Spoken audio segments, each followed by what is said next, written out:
thank you so much for the time. I know you're busy, and congratulations on the 10th anniversary of Old School Kung Fu Fest. That's phenomenal. Thank you. We're excited. You know, it's not an annual event, but it is the 10th edition. So the Okay. first one was held in 2000. Okay, so it's been a span of a couple of decades to get here. It has been, yeah. So how did Old School Kung Fu Fest come to be a thing? So Old School Kung Fu Fest was launched by really movie fans. I mean, prior to that, it's really the formation of Subway Cinema, which is our a kind of grassroots nonprofit organization that's dedicated to bring wider attention to Asian popular cinema. So we were a group of film fans. We used to hang out in New York Chinatown at Chinatown movie theaters, frequenting Chinatown laserdisc shops and video shops, spending our weekends watching double features of Hong Kong movies and eating hot pork buns. And one day we decided, hey, would it be kind of cool for us to show some movies? So the five of us got together. We formed Subway Cinema.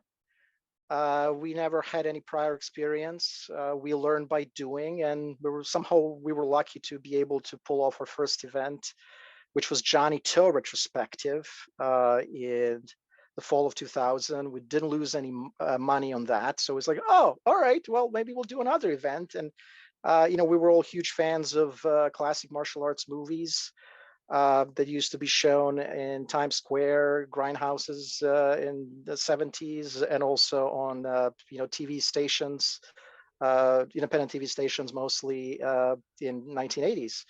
Hmm. So we wanted to kind of recreate some of that experience, and that's how the Old School Kung Fu Fest came about. I love that. It just sounds like it sprung from your hearts out of a love for the genre, which I think is so special and unique to this particular one. Which begs the question: what is it specifically about old school kung fu? I know it's got a huge following. I'm more versed in modern Asian cinema than I am old school. What is it about this specific genre that you love so much? That's a great question.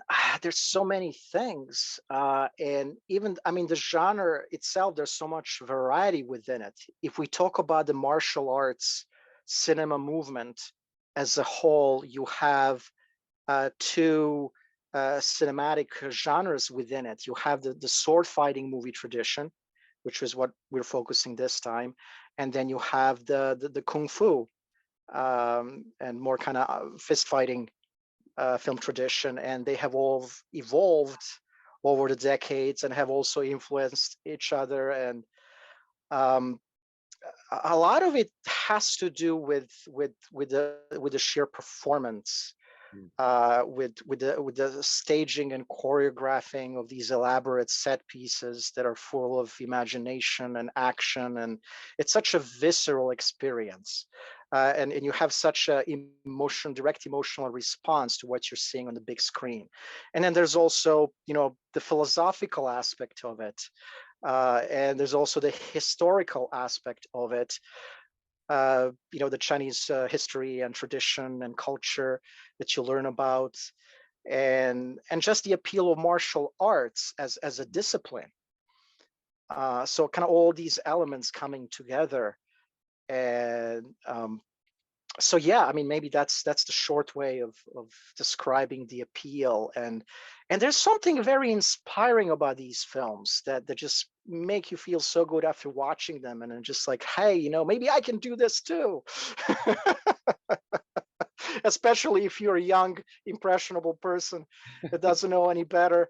And there is actually a direct connection between uh, martial arts films and kung fu films being shown in Times Square in the 1970s, and the evolution of b-boying and hip hop culture, because a lot of kids would watch these movies in Times Square, and that they would incorporate what they would see on the big screen into their dance moves and flips and all the acrobatics. So you have that, right? So the martial arts choreography on the big screen, it's almost like a form of dance. Yeah, absolutely, and we see that even today with more modern examples of it. Martial arts is held up in many ways as a form of well, I say dance on screen. That is fascinating, though. I had no idea that it had ties to b-boy culture in Yes. Times Square. Yes, and Bruce Lee was a huge icon in early hip hop community. Wow, I had no idea. That is really Mhm. interesting. Um, just from your perspective, I'm wondering too, how have you seen the genre evolve over time? Things are very obviously very different now. I know They are. just filmmaking is different, but how have you seen the genre change? Have you seen any core differences? Well, I haven't seen any core differences as far as particular themes Hmm. or archetypes of the lead characters or the plot structures. I mean, it's usually it's the most stereotypical plot structure is a story of revenge. Someone's parents were killed and they grow up and then they have to avenge the death of their parents, or there's also certain nationalistic aspect in terms of movies that especially they're set in let's say Ming Dynasty or other historic periods in the Chinese history, and kind of protecting the country from the invaders or things of that nature. So I don't think it has changed that much in terms of its kind of core elements and archetypes. The only thing that has changed really is with the advancement of technology is now you can do more in terms of the special effects and the visual effects. Um, and So it's an evolution, and there's a continuity of martial arts filmmaking. And if we want to talk specifically about the wuxia, it goes back to 1920s, because the first wuxia films were made in Shanghai in 1920s, and a lot of them were based on the novels that were written in that era or even earlier, because the literary tradition of wuxia and the stories about both male and female knight errants go back to hundreds of years Mm. back. But for the cinematic wuxia, it goes starts really 1920s, and then after the war, it kind of moves to Hong Kong, and then the Hong Kong becomes kind of the center of wuxia filmmaking, and then Taiwan. So there's the Taiwan Hong Kong connection, and now it seems to be back in the mainland China. Just as you're talking there, and forgive me if this question even, if this question can be answered, but you mentioned about special effects and the evolution of the types of filmmaking as well. Ah, this may be a strange ask, but I'm wondering if you feel that the technological advancements have sort of threatened that old school vibe, because the old school kung fu films, so many of them have sort of a purity about them without those additional special effects. Or has that just, in your opinion, just helped the genre continue to develop? It really depends on the movie. Hmm. I think in some cases, the visual effects don't necessarily help if you don't really have a good story, or if the director is not that visionary. If it's just an average thing, oh, we're just making this to make money, maybe if there's no real creative artistic drive. But I think it also goes through phases, right? Because the moment you have new technology, you sort of want to try something new with it and want to play with it and see what kind of effects you get. I mean, um, and sometimes it works, sometimes it doesn't. And you know filmmakers sometimes also respond to the changing tastes of the audiences, and especially if there's a saturation of a particular type of film, if there are too many films with heavy special effects, then it's going to be so refreshing to kind of go back into, okay, let's use more practical effects, and let's just put a camera and see how the fighters how the actors are just doing all of their moves without making too many cuts and making it too hard to follow. And I think this is true of any genre, not just martial arts, right? So I think there was certain fatigue with the CGI heavy blockbusters and Marvel productions. So we'd like to see something a little bit different. Absolutely, absolutely.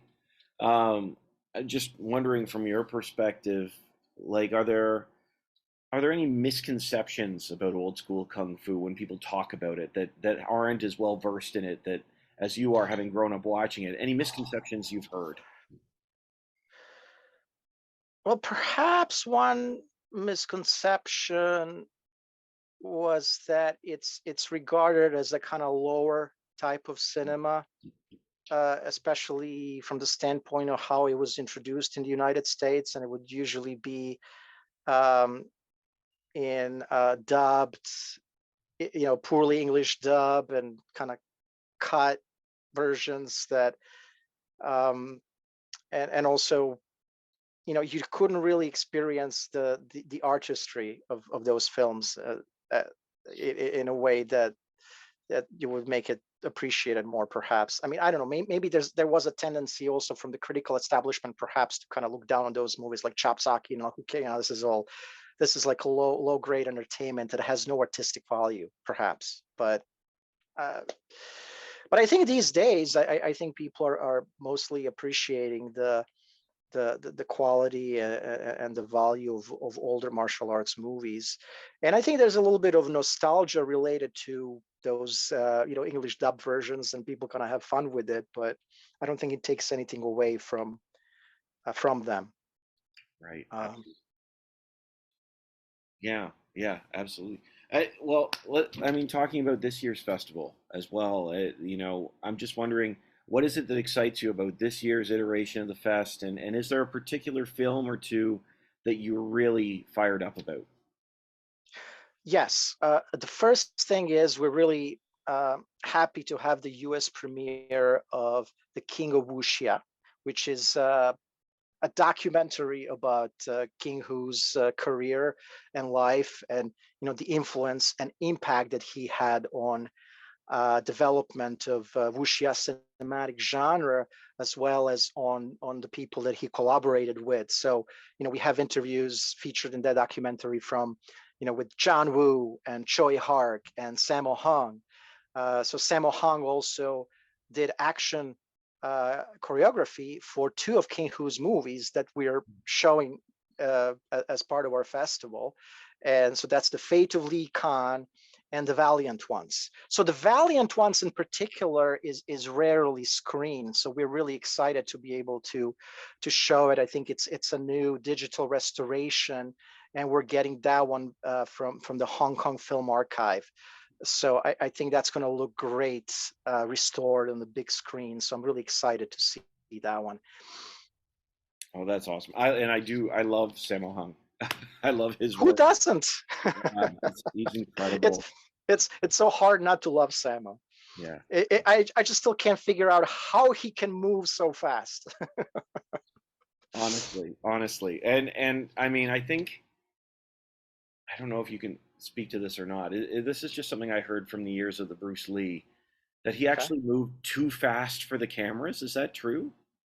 Or have you heard that before? Yes. So real martial arts, if you do martial arts the way it's done in real life, they will make for a very boring movie.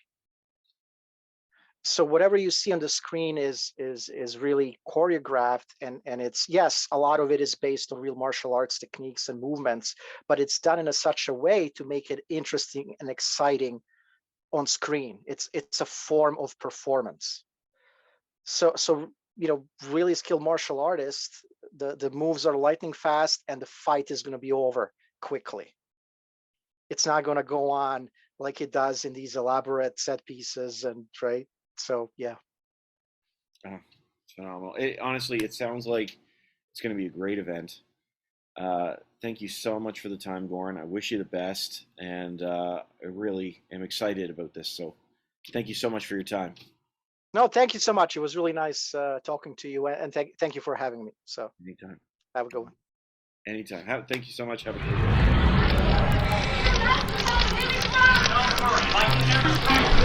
day.